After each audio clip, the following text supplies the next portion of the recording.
Hey Hello, everyone, panelists. how's it going? So it looks like we are about 15 minutes out from the start of the webinar. This is kind of our, well, all of this is unscripted, but this is our nice little chat session. So we've got a few presenters on. We've got at least one more coming. So I already see one question. Somebody asked, is this being recorded? And yes, we are recording this and we will post this. We normally have this live on our community website, which is community.liquidware.com.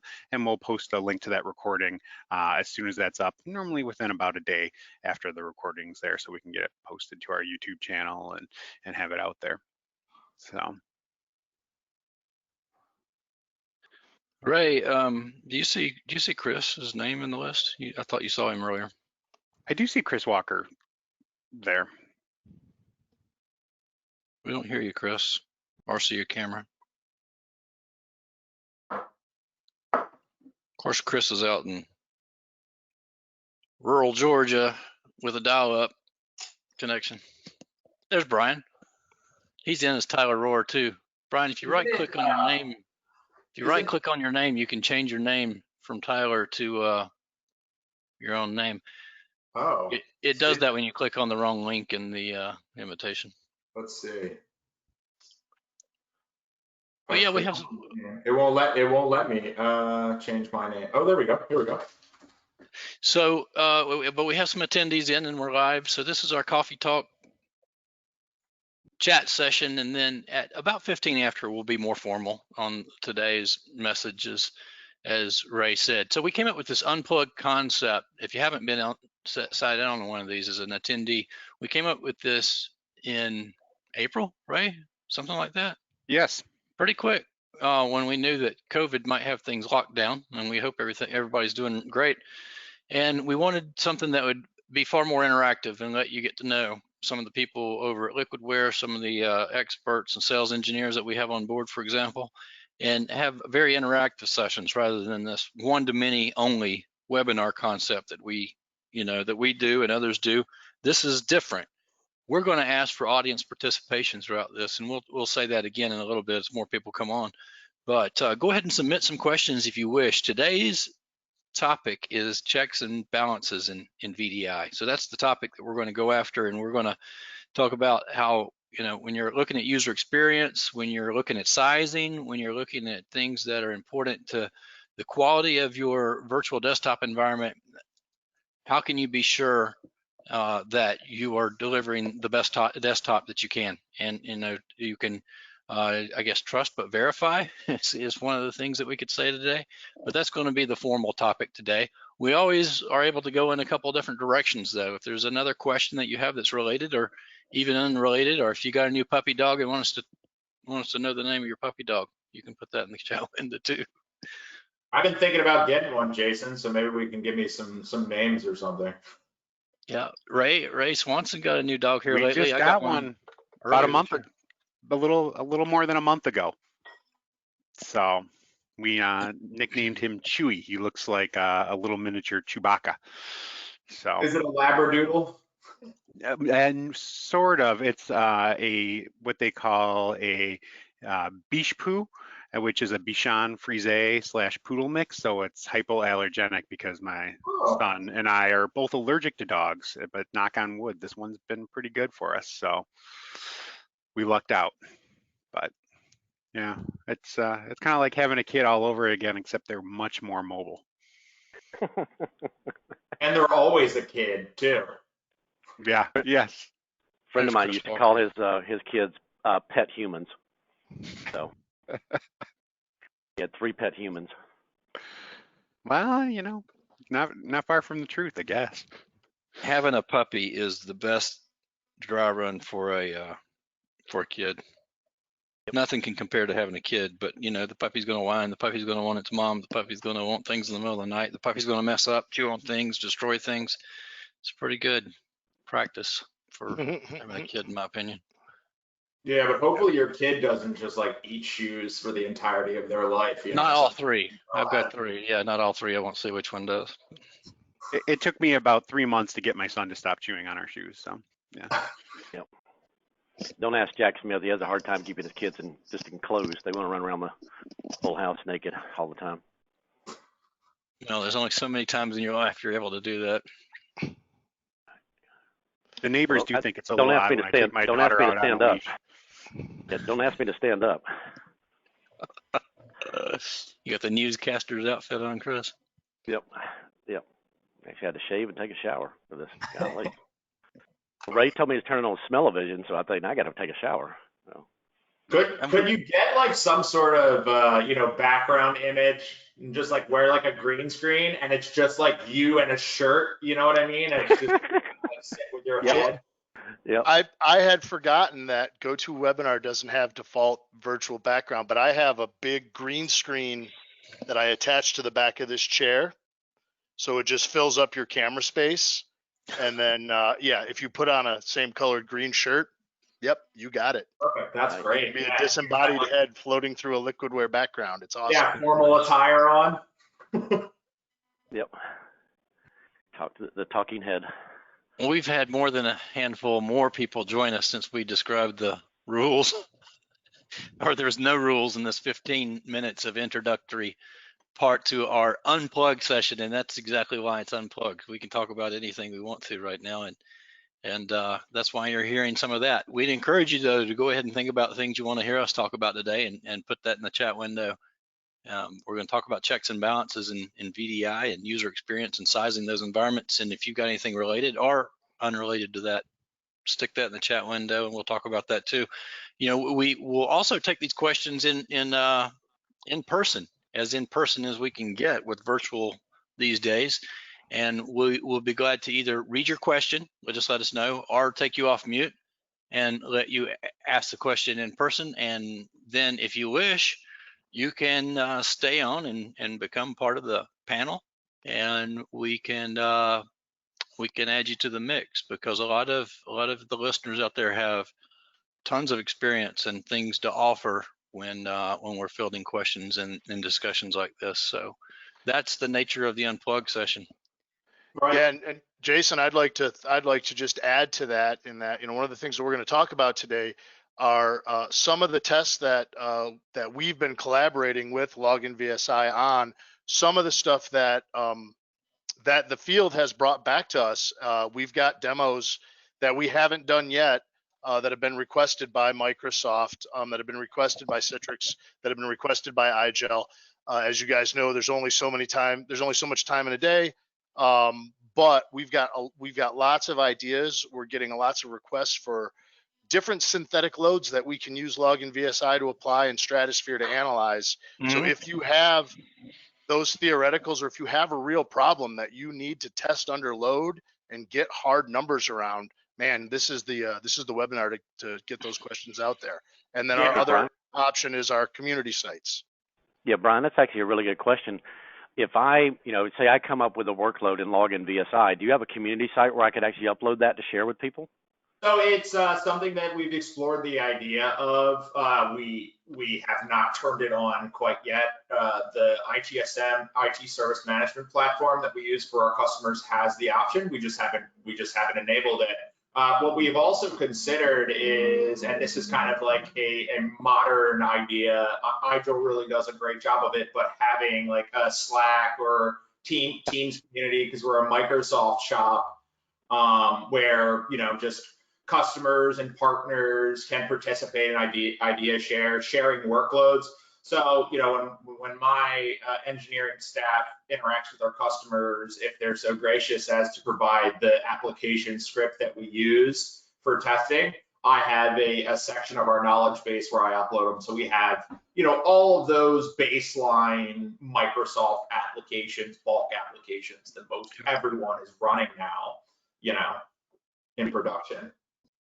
But Michael Torian came up with an interesting point, which is, and we kind of talked about this yesterday when we had a call about this webinar, cases from the field.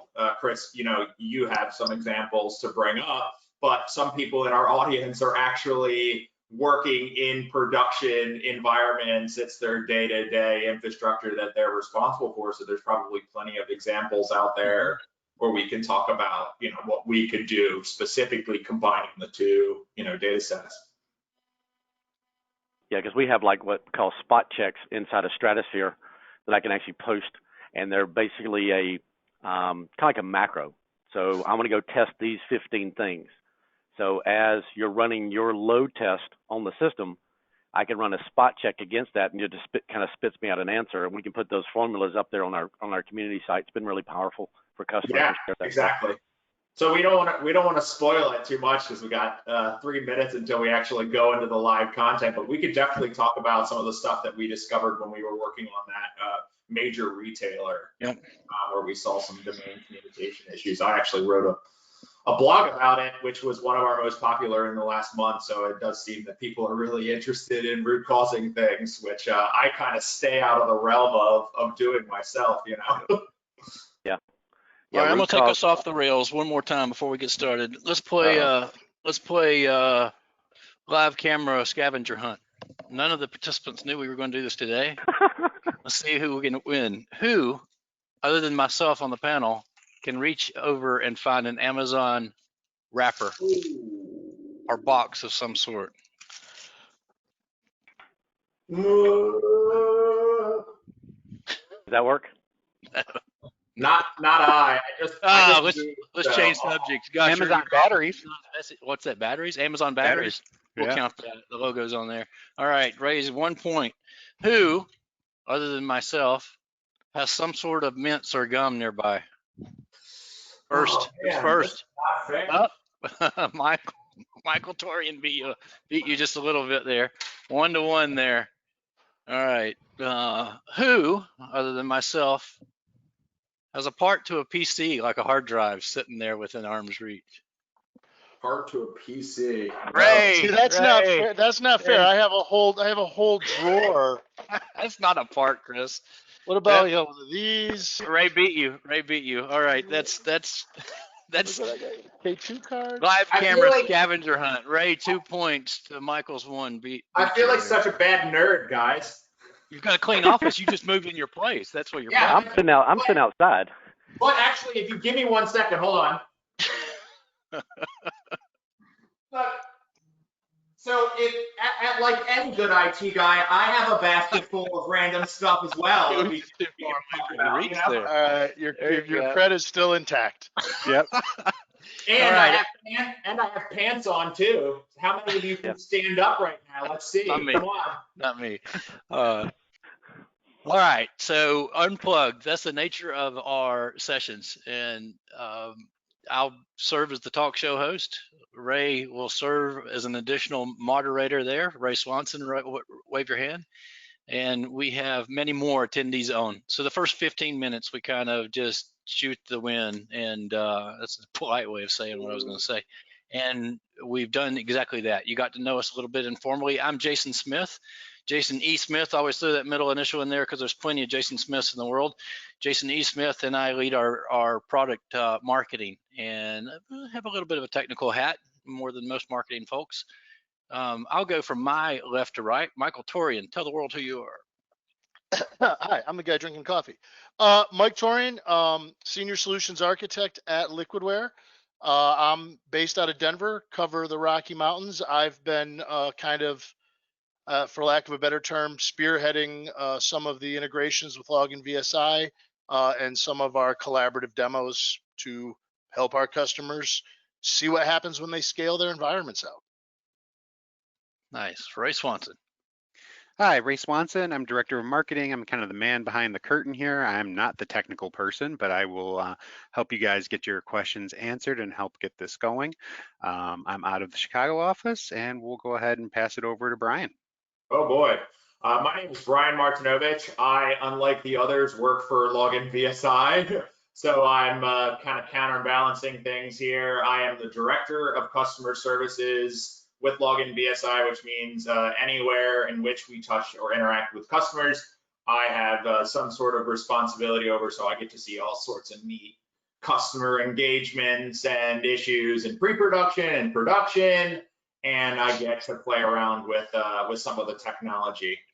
Michael, Torian, Chris, and I have been working on some really cool stuff to share with everyone. So, Chris Walker. All right, so I'm Chris Walker. I'm based out of Atlanta, Georgia. Subject matter expert for Stratosphere, so I deal with all of our large customers around diagnostics, performance tuning, login analysis. So it's been really cool to work with Brian and Login VSI because they can do synthetic loads, and then I can test, tweak, rerun them instantaneously. So it's been a really cool partnership. And Torian's got some really good demos and stuff that he's built for some of our partners, Azure and IGL type stuff with the Login VSI, which we're monitoring with Stratosphere. And I'm also in food services. It's lunchtime out here in the Eastern. So if I get a little grumpy, you know why. Just start eating on camera. That'd be fine. It's unplugged. All right. So Jason Smith here again. Well, you know what? We've been partners since Login VSI since 2009 or 10. We spoke to them at a show. I think it was VMworld, if I recall correctly. And we saw that there was an area where we could be a partner with Login VSI. So over the years, we've both solved similar challenges in the industry, but there's some delineation where one of us leaves off, the other begins, and vice versa.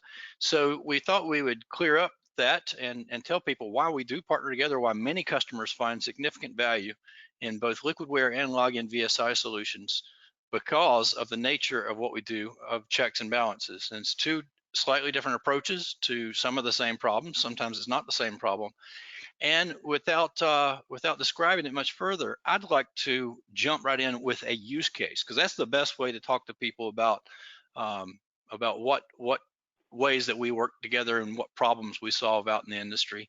So if you think about, a lot of times we get involved in virtual desktop infrastructure projects, VDI as others call it, or workspaces. And if you think about big challenges, and most of us between Login VSI and us, we focus on enterprises, usually of thousands and more, sometimes smaller, but usually of thousands and more. And you either want to size the environment or you want to troubleshoot the environment. We like to say that a lot of organizations either will use solutions like Liquidware and Login VSI before a project or after the project begins, and they got in a little bit over their head because they need to figure out how to better the environment. With that in mind, who would like to shout out with one of the use cases and the description? Chris Walker raising his hand. Yep. Now, one of the first, I've been at Liquidware for 8 years, but about 4 or 5 years ago, I got introduced to a customer out on the West Coast, and they had bought Stratosphere, Profile Unity, and they had Login VSI, and got on the phone with the CIO of the school, and he said, "Look, we failed at VDI 3 times. I am not going to fail again."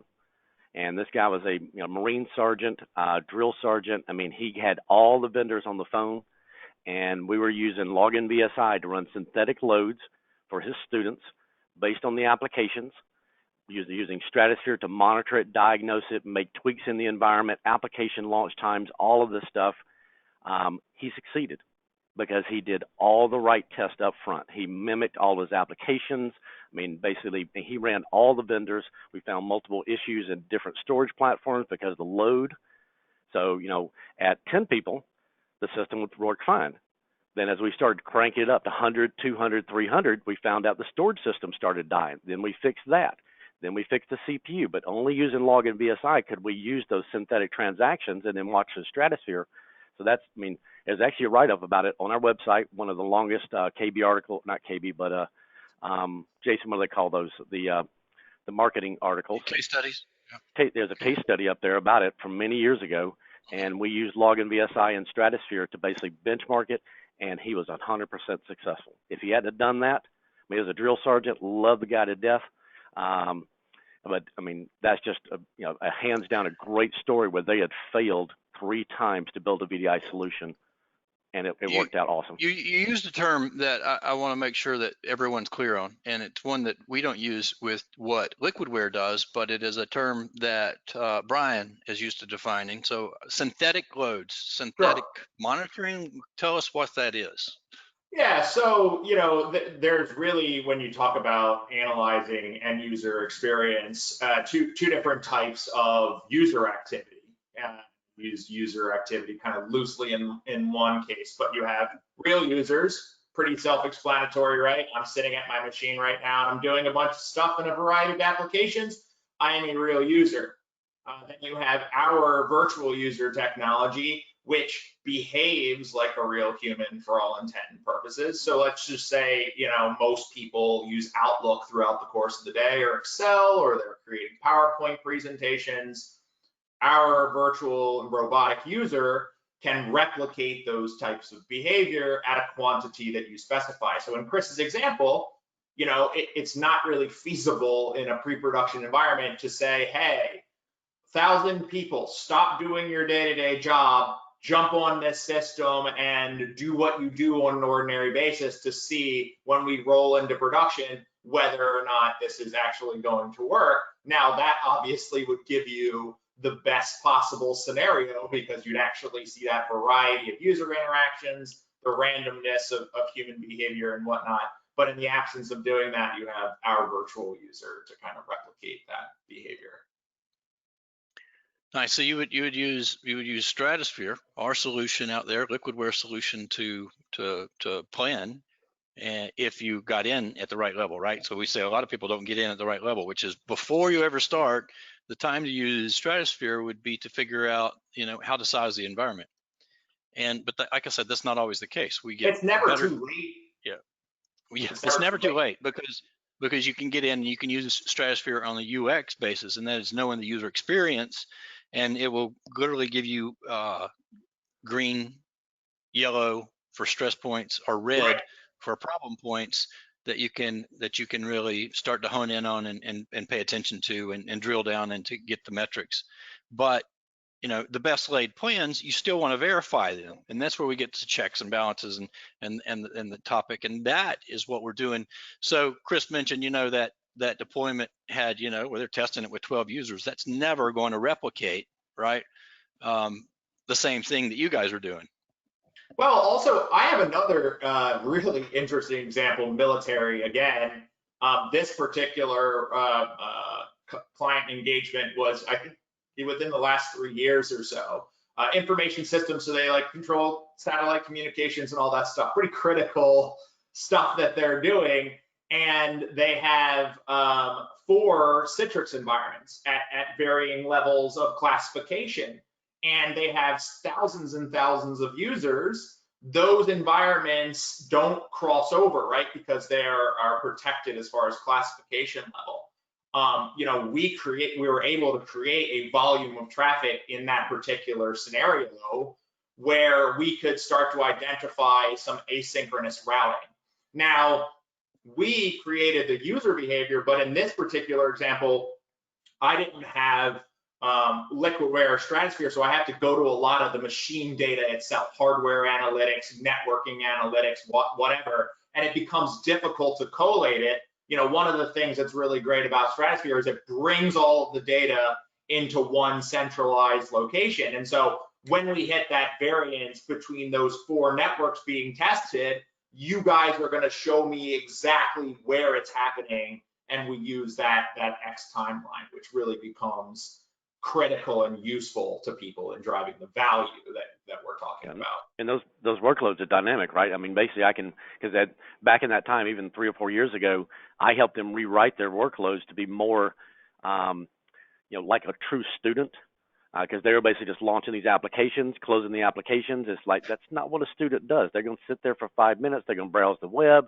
So we actually added some other tests on the fly. They were able to change these workloads and then do versions of these workloads against their system and stress it without having to affect their user population. I mean, it was phenomenal. It was awesome. Well, Brian, that's the real magic. I mean, sorry, Brian, but let me, pile on. That's the real magic. I can go back a decade ago to when I was using Citrix Edge Site to try to create synthetic load and stress a system. And that's great, but all that was mapping pixels of my mouse. So I had to have a very, very controlled lab environment, and then EdgeSite would trace where I dropped the mouse. It would, replicate clicks, and I would basically make a recording. But then at true scale, talking about hundreds to thousands of loads that we would put on a system, that started to break down. One of the first things that I noticed when Brian and I started working with the login products are that it's got the intelligence to adjust for that. So whether we're on, my 27-inch screen, my extended monitor, or on my high resolution 13-inch screen with my laptop, we can go ahead and we can set up the behavior of that application or of that user login, and then go automate it and go let it run in the background. And we don't have to get, caught up on some of those minute details, or maybe not details, but, some of those little small issues that can be caught when you're trying to record something that don't appear in your initial test, but do appear when you scale those tests to thousands of instances. The Login VSI products capture that, correct for that, and they can do a lot more stuff in the apps. So like Mr. Walker said, you don't just launch a VDI, open Excel, close Excel, open PowerPoint, close PowerPoint. No one works like that. You log into a VDI session and you use it all day, or you use it for 4 hours. You launch an application, you turn it on and you do things in that application for hours.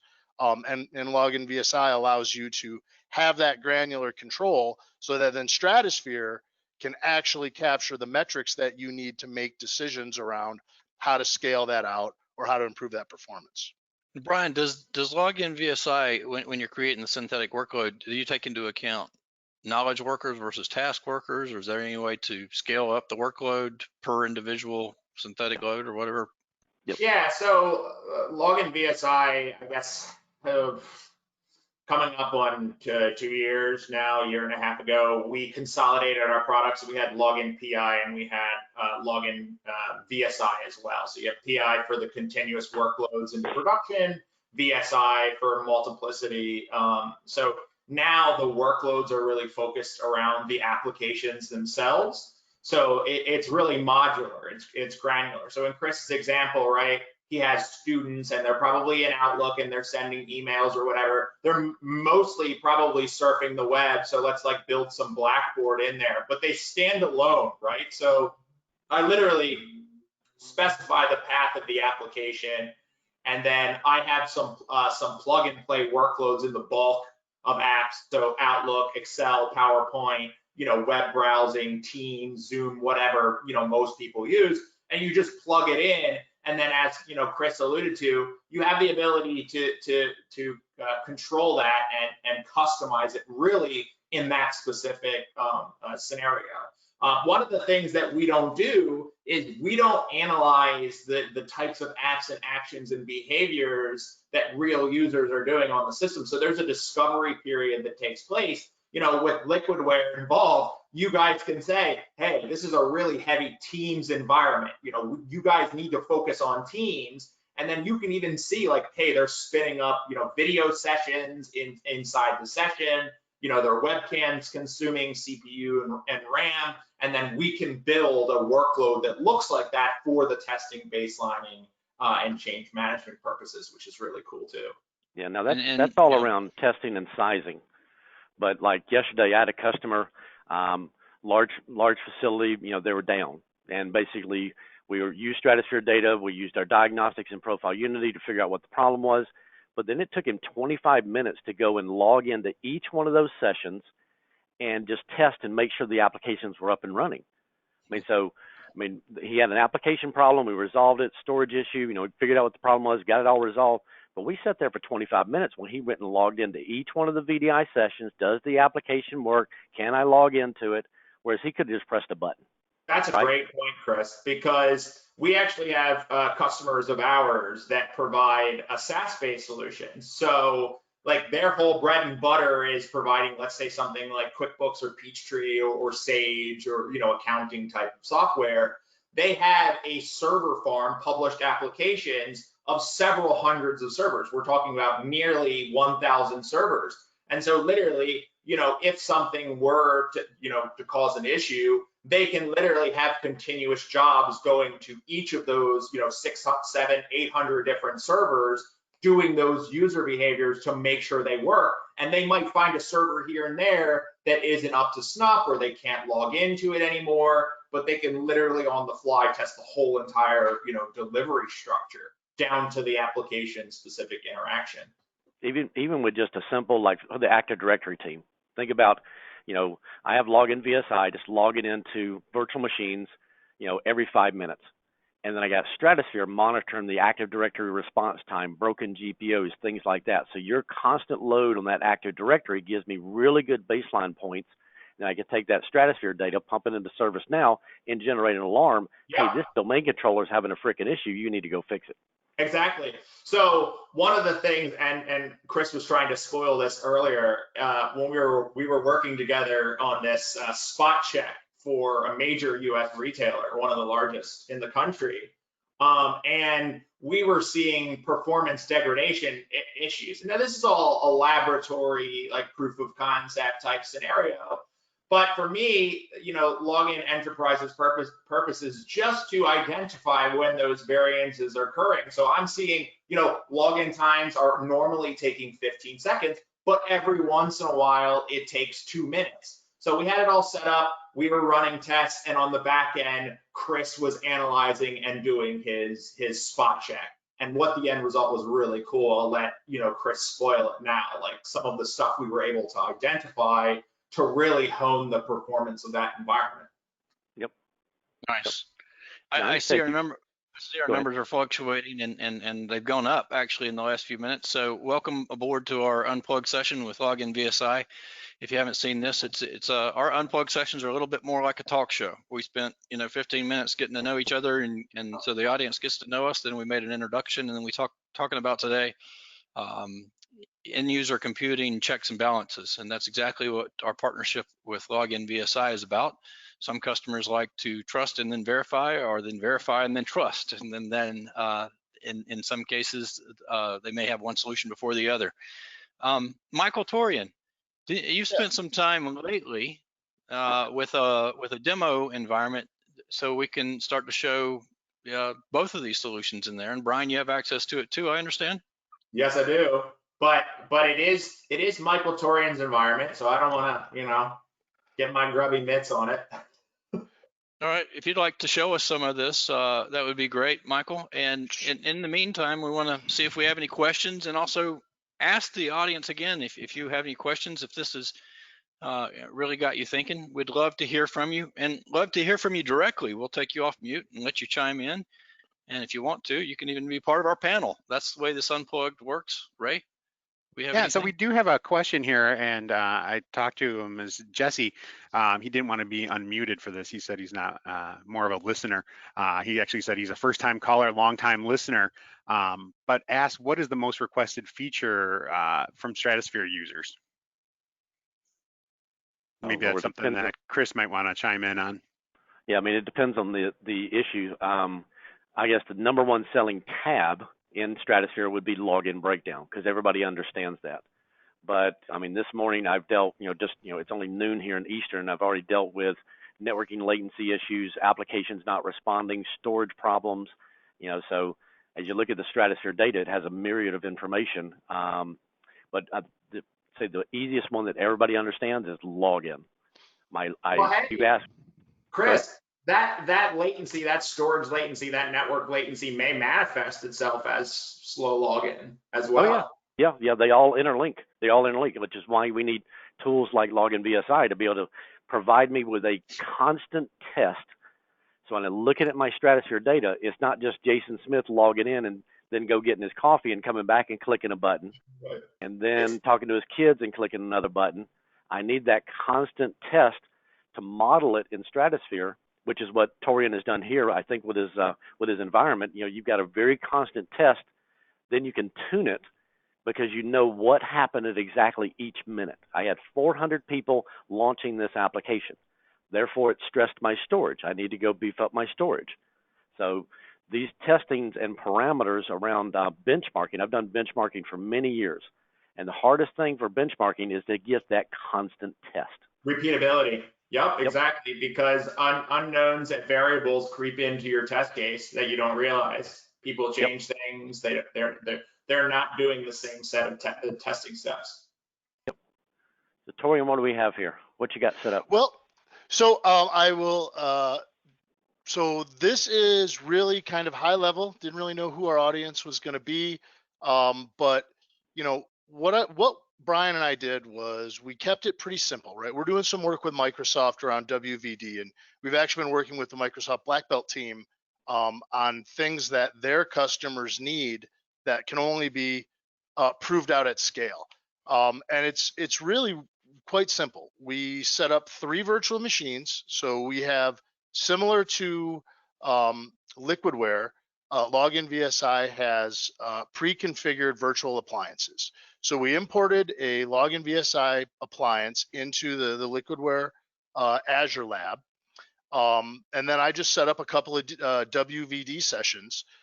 We set one of those WVD sessions up to be a launcher, so it's just a VM sitting there. Then we set up a second one, same configuration, and I don't have it up in front of me, but I can pull it over. And then basically we went into the appliance through a web interface. We set up the tests that we wanted to run. In this case, we kept it relatively simple, and we just had 10 users that would log in, launch an application, do some stuff, close an application, launch an application, close an application. And basically, you know, at this point in time, just kind of laying down the plumbing for what we're going to be doing with some of these future tests. But we also have the Liquidware products built into these WVD sessions as well. So we've got a Stratosphere SID that's going to be collecting all of the data, both from the launcher and from the targets. Now, in this case, it's a one-to-one situation, but when you start talking about scoping a potential WVD environment or doing maybe even a large conversion, that's where you get to more of the traditional Stratosphere fit idea, where we'd have these agents on, you know, hundreds or thousands of machines, and then we'd pump out these synthetic loads.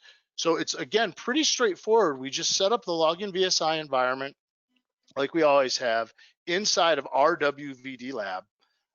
We went ahead and threw Stratosphere on those environments, and then we're pumping that out to our Stratosphere demo environment. And if I could just...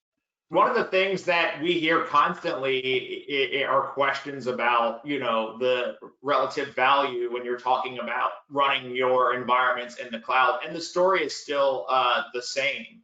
You know, optimizing instance types or VMs, if you're talking about on-prem, you know, based upon your particular workload configuration. And with a combination of the two softwares, there's literally no blind spots because you're looking at all the machine metrics, all the networking data with the repeatability of steps of the virtual user. It's awesome stuff. Yeah, and you know, here's just kind of I ran an additional test this morning just so we had some things that we could look at real time. And as you can see, here's Stratosphere. You know, and for those of you that are not familiar with Stratosphere, we collect just an absolute ton of data. What's going on your machine, what's going on in your session, what's going on with your remote desktop session. And then we compile that into a number of different views. But then what's really helpful is we give this UX score.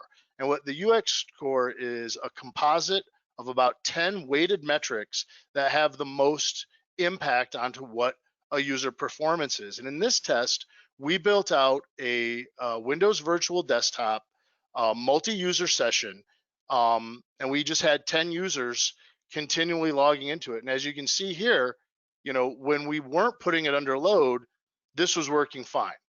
When we started to put load on it, it started to slow things down. And, you know, we start lighting up over here what those reasons were.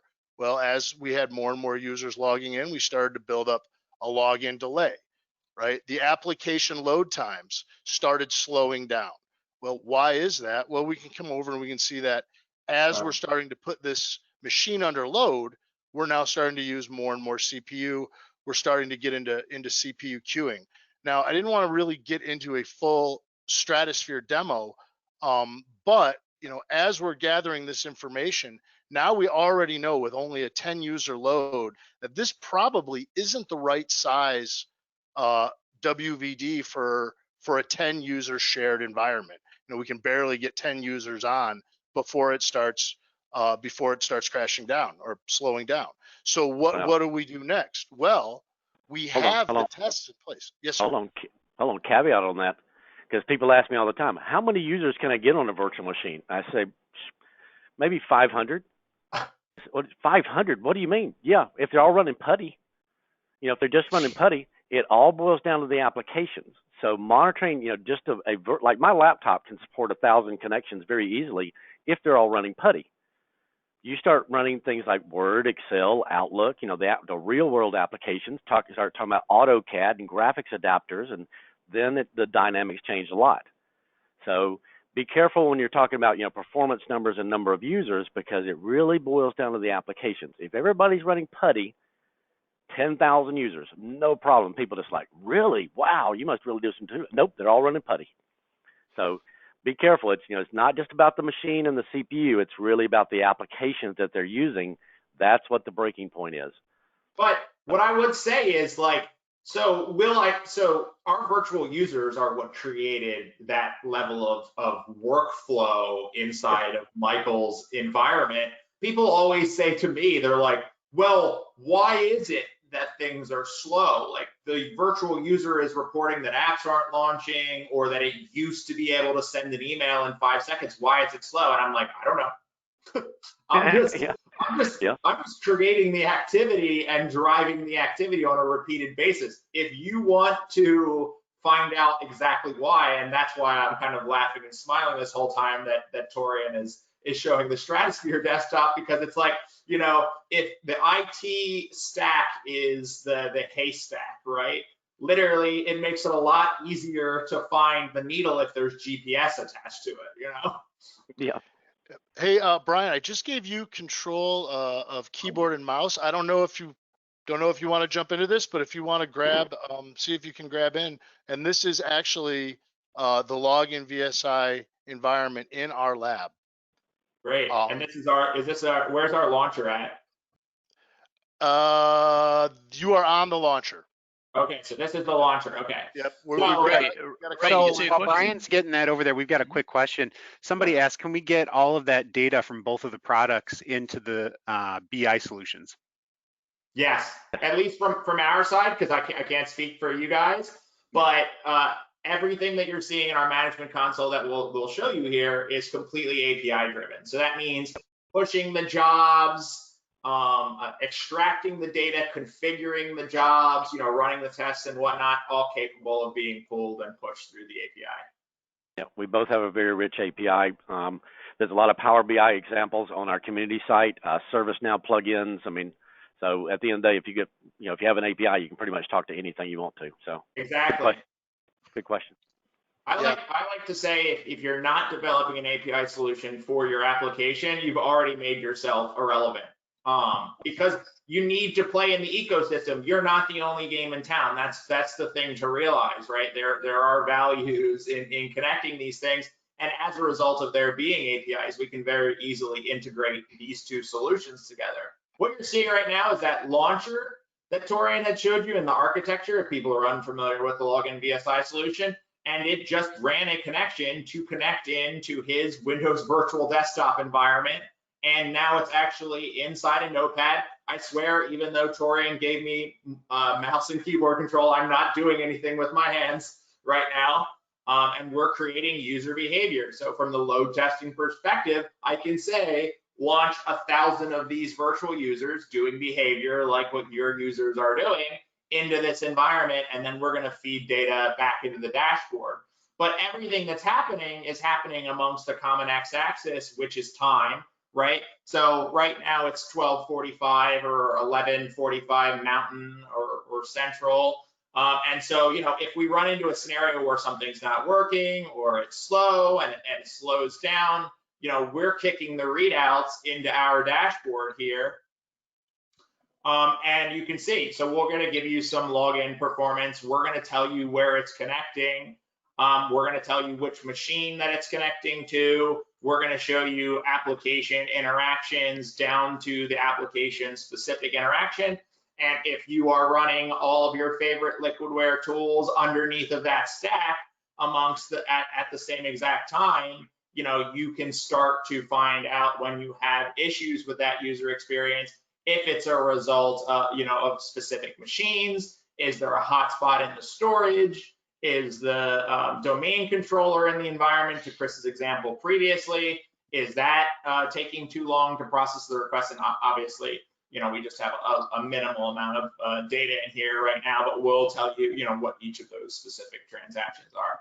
And when there's something that falls outside of the confines of a normal result, that's when we turn it over to the Liquidware team, and that's where they, turn 1 + 1 into 3 in this particular example.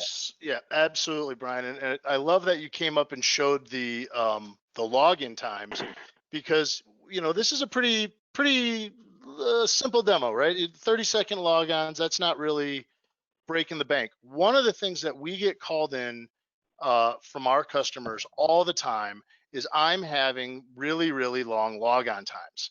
And what we're able to do, and I don't have one ready because these were actually pretty quick logins, but we're able to then come in and find that specific user. I think in this case, it was Torian 10 or MT Demo 10, right? And we can get in, and then we can analyze every single thing that happens with that specific user login. And we're able to come in, I'm still running logins over here on the other side, but we're able to come in and analyze everything that's going on in the user login, how long it takes, how much CPU it's eating up, how much other resources it's taking. And so it lets us come in and really get in and troubleshoot exactly what's causing it. Whether that's sites and services. Do you have users that are in California that are authenticating to a domain controller in Boston? Do you have a bad GPO? Which I need to build some bad GPOs because they light up bright red. I love it when I find them. I need to have some ready to go. Are you using a logon script that's going to a dead file share, right? We'll point all of that out. We put it in, we give you this great graph so you can zero in to right where your stopping processes are impacting your logon time, how long when you have long processes that need to run so that you can get in and you can troubleshoot those. And then you can have that exact level of data, right? So when users call up and say, yeah, I'd love to move to WVD, it's kind of cool, but it takes me 3 minutes to log in. Well, it shouldn't, and we can come in and we can tell you why. Or Exactly. I'm moving to Horizon View, but I've got, again, 3-minute logons really are our sweet spot. Whenever I get the call that somebody's got a 3-minute login, I know I'm selling Stratosphere, because we can come in and we can fix it. We can fix it in your POC. It's those minute and 35-second long ones that we really got to go in and try to shave off 17, 18 seconds. So I got another question here. Yeah. This is from Steve, and he asked that you stated there's a tie-in with ServiceNow. He says, I'm assuming this is using event management. What type of events do you typically see being set up for usage? It varies based on customers. So like if I'm a Horizon environment, they want to monitor latency. We've actually written with some of our customers, a full-blown spot check methodology, which is in our website, to do basically I'm on a ticketing system. So, I'm the incident guy. Jason Smith calls me up. I type in Jason Smith's name. I press the go button. It then goes to Stratosphere, gets all the relevant information. So, like 50 different metrics, and comes back and says, hey, he's having a problem right here. This user's on VDI. He had a long latency. I can see from his external IP address that he's right down the road from the data center, but he's got 200 milliseconds of latency. Okay, press the button and send him a Verizon hotspot because there's something wrong at his house. So the workloads across those are huge. The ServiceNow integration kit really is a kit. It comes as a framework technology, and then you integrate it into your ServiceNow as well. And that's great because this is something that we have inside of our product as well. You guys have an API curl builder. Login Enterprise also has an API curl builder. So if you have a query, you can run it at the same time to both of those systems. And again, if you're getting a variance in one, you now have the ability to link those amongst that That's X-axis. a good question, Brian. So our API is read-only. Allows me to pull data out. Is yours read-write where I could actually kick off a test? Yes. Sweet. So I can detect the problem in Stratosphere and then have you go simulate the load. Exactly. So that's what we see. We see a lot of our enterprise customers. The reason why we're becoming quite popular right now is, and I'm sure you guys are experiencing the same thing, the rate and demand of change is so much faster, right? I mean, before you could sit on Windows XP for a couple years, right? You're safe, they'll extend the support for it, whatever. Now, you're lucky if you run the same version of Windows 10 for, 6 months, right? Yep. And so, that moment that change request comes down and they make modifications to the base image, and a lot of times, even in the largest scale of enterprises, a human being is still touching your golden image, which gets distributed to thousands, tens of thousands of users in some case. They're making the modification, they're clicking on things, who knows that they're following the same order, then they zip that package up, and it's ready to move on to the next production step. Well, that entails application compatibility testing. So do all of your apps and their work functions function after the change? And literally, just like Chris said, push a button, run a test, analyze that test with Liquidware's products at the same time, get that test result, and now all of a sudden you need 20% more capacity to handle the workload. But don't guess. Add the 20% capacity, hit push to test again, and make sure that you are able to maintain those log-on speeds or application transaction times. So, Brian, I just thought of a really good workload for this, and Torian helped me out with this. So I need to take off this Friday. Could I use Login VSI to generate a load on my machine? Because Stratosphere actually monitors my keyboard and mouse movements so that my executives would think I was actually working in the office. Yep. But Login VSI was generating a load, and I was actually on the beach. Is that possible? That is a great comment. You don't realize the value in it, because believe it or not, people are still on physical machines, right? VDI, the overall load test is done now. COVID forced everyone to work from home. VDI is it. It's having its moment in the sun. But people are still running physical machines at their house, right? And so a lot of times what happens, and sometimes we affectionately refer to them as laptop huggers, because they're used to that experience that is completely isolated to them. If I have my laptop next to me, everything that I do is on that laptop. I don't have anyone else pulling CPU resources. So they don't want to get off of that system. This is a long story, but the point of it is this. We actually have the ability to execute that same workload against Chris's physical machine without the brokerage process, right? So I can profile what Chris does on a regular basis, and if that's logging into Teams and sending Torian an annoying GIF or whatever it is, we can make that workflow for all intent and purpose.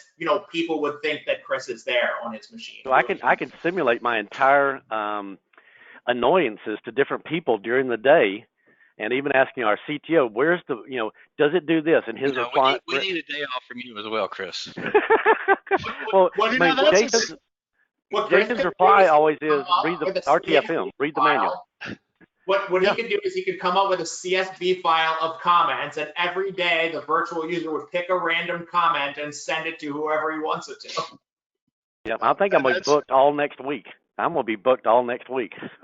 Now, we Brian and I are really focused on Microsoft right now, Chris, but that would have been, if we would have had some Citrix, some ICA sessions right now, or some PC over IP sessions right now, we absolutely could synthesize an 8-hour day that shows 88% engagement with 7.5 hours of active, and even account for your lunch, and we could report on that. So yeah, we can do.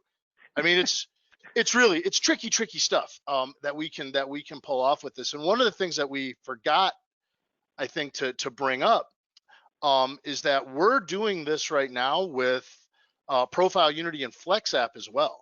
So we're able to set up a sterile lab in Azure where you have a base image, and you can probably do this anywhere, but we're doing it in Azure with a base image, no applications, just Stratosphere in Login VSI, and then we can add applications in. We can configure Login VSI to, and I'm sorry, when I say add applications in, we can layer applications in.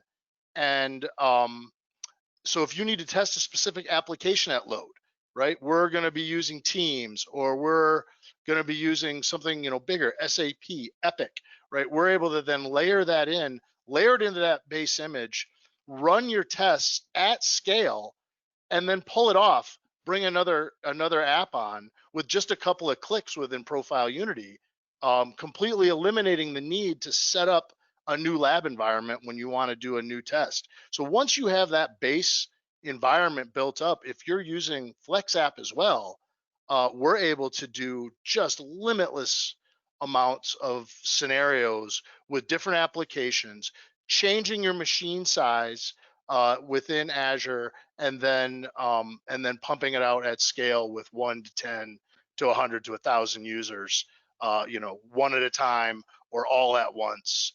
Do you want to scale out? Do you want to scale up?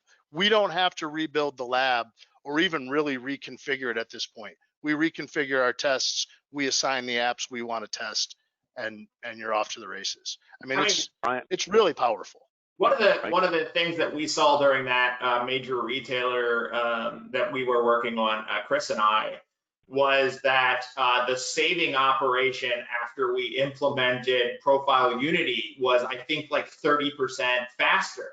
The reason why I bring that up is because we can actually see what the impact of moving profile data off of the operating system is. Right? Like if it had gone the opposite direction, if it had went 30% slower, we know that it's having a negative impact, and we can even tweak it to fix some of that performance loss. But in this instance, we actually saw that by having it located on this particular storage device, a dedicated storage server, we increased the speed by 30%. But the reason why I say that is, like, if you're making these granular changes, like Torian was saying, where you're implementing apps and different layers and user profile management solutions, you can actually quantify the impact of what that's doing on the end user experience. All right, so we've had a good session so far. Want to ask again the audience for any questions, Brian? Yeah, I've got a couple here for us. So I'm not going to unmute people. I think we're running out of time here, so we're just going to kind of go quick fire. Todd asked, this is something for Chris. You mentioned being read only, so your application cannot control what percentage of CPU that an application is limited to, or you can increase the CPU allocation so it can rotate the 3D image, for example. I think you were just talking about ServiceNow at that point, correct? Well, no, I was talking about the API. So the API is pull data only, but most of Stratosphere, as you're looking at the interface, is a read-only interface. But we do have a feature in Stratosphere that comes with it called optimization, and it can do CPU. We're basically changing the priority of applications up and down. So it'd be interesting to actually, if you're a Unix guy, it's kind of nice, the application, or you've got a Windows patch being installed in the back end, we keep that from not hurting the user because of the foreground application. So it'd be really cool, and this is one of the things we're actually having a hard time quantifying how effective Optimizer is, but with Login VSI, and I see Brian's head shaking right there, we could run a consistent test with Optimizer off, then go turn Optimizer on, launch the same exact applications, and see the responsiveness, how it affects the load time. But Optimizer is truly affecting that machine only when it's under duress. But we could, and it just popped, because we've been looking for years to how can we quantify Optimizer. I don't know why I hadn't thought about that in the past. But yeah, Optimizer is fully engaged. When you check a little box to optimize processes, CPU and memory, your foreground application is set to above normal. So Chrome's sitting in the background. You're watching Oprah reruns in Chrome. That will not hurt your Outlook sitting in the foreground, and we control all that automatically. Yep. That's great. So got another question here, and I know you kind of touched on this a little bit, Michael, but somebody asked, how much time would it take to typically implement both products and get started? That's what I was going to wrap up with. So while you're doing that, tell them how you can trial our solutions. Yeah, so I mean, at a real quick level, I mean, we both release our products as virtual appliances. So Stratosphere can be up and in your environment, you know, give it an IP, give it a DNS name. You know, I think I've seen Walker set it up in under 20 minutes, takes me closer to 30. Brian and I set up the Login VSI environment, also a virtual appliance. Now it's an Azure VHD. So we had to get in and manipulate a YAML file and do a little PowerShell. Don't get too afraid of that, but you know, that did kind of slow things down. I think, Brian, we maybe had it set up and running in about an hour and 15 minutes after doing some troubleshooting. And then my WVD environment was already up and I spun up 2 new VMs. So really, we're talking about both products, let's call it 2.5 hours to build some buffer time in there. But if you want to test any of these out, you can request a demo on our website. I think we've got some email addresses up here. Yep. No, yeah, we can send to. You know, get with your local team. The Login VSI team and the Liquidware teams are already collaborating. We know each other. We know how to get a hold of each other. We know who the people to call for both area, for every area in the country or globally. And then yeah, get a hold of us. We'll get the appliances set up. We'll get the agents in your test environment, and you know, then you're off and running. If you want to test Profile Unity and Flex App as well, you know, there's probably another hour and a half there, and we can have everything that we've talked about up and running in your environment. And the great thing about that, kind of closing out, is that we can actually demonstrate a baseline before and after. So we can show you that the Liquidware products are actually making your environment run smoother, right, at a more optimal cost by doing granular testing. We have a trial license, trial process, and a POC process. So if anyone's interested, you know, you'll have an engineer on my staff basically walk you through and make sure that you're, you know, seeing how to use the software together. And if you evaluate both solutions at the same time, you'll get engineers on both sides that'll help you kind of show the combined use case to really root cause and optimize. So. Great. Yeah, that's a good point, Brian. And I know we're over time, but at Liquidware, part of our process when you demonstrate, you do a POC of Stratosphere, we're gonna collect real data. We'll do a follow-up meeting, and you know, more often than not, we'll solve a problem for you that's in your environment already. So you know, you're not left to yourself on your own. You'll get support from both companies. Okay, great. I think we've had a great session. I think this is the fastest, counting the introduction, the fastest hour in the industry. It goes by really quick. Brian, thanks for coming on, and thanks to the rest of the panel. We discussed checks and balances in EUC today. This has been recorded. Ray, anything to add to that? Let me unmute. No, go ahead and check out the community.liquidware.com. We'll be posting the recording up on there. Keep an eye out for other webinars in our series. I know someone was asking about some Stratosphere stuff, and I was happy to tip my hat and tell him that he'll want to go to our next Unplugged session that's happening in November, which we'll be releasing in the next couple days. That's all going to be about Stratosphere and some of the greatest and latest on that. So you'll want to check that out as well. So thanks everyone for our panel for joining us today, and we hope to see you at our next session. Thanks for having me, guys. Take care. Stay Thank safe. Yes. Bye. Bye.